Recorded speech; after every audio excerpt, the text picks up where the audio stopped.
Were there not an Israel, the United States of America would have to invent an Israel to protect her interest in the region.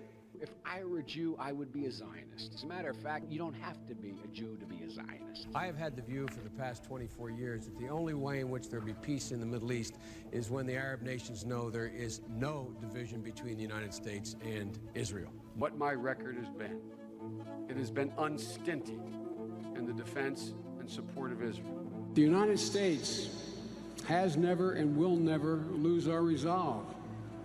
Israel will never waver. I'm never going to leave Israel. The defense of Israel is still critical, so there's no red line. We are not going to create any conditions on the support that we are giving Israel to defend itself. We will always be there by your side. The United States strongly supports Israel and its right to defend itself from Hamas. And that support is unwavering. I wanted to ensure, is that still the case, that the administration has no red lines? That is still the case. Early on when I was a kid, I'd say, when I was a young senator, I'd say, if I were a Jew, I'd be a Zionist. I am a Zionist. Were I a Jew, I would be a Zionist. And my father pointed out to me, I did not need to be a Jew to be a Zionist.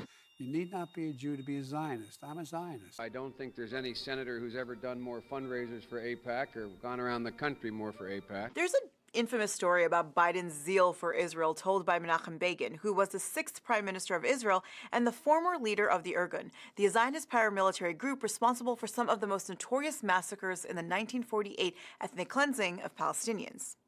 In 1982, as Israel was conducting a devastating aerial bombardment of Beirut, Begin met with a young Senator Joe Biden from Delaware. According to Begin, Biden applauded the Israeli aggression in Lebanon and said that he personally would have bombed more, even if it meant killing more women and children.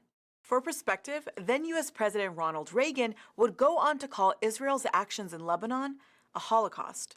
Children are not avenged by the murder of other children. During his 36-year career as a senator, Biden became the top recipient to receive money from the Israel lobby, something he, as vice president, even boasted about at a dinner in front of more than 2,000 members of the American Jewish community in 2011. There's no apology to be made. None.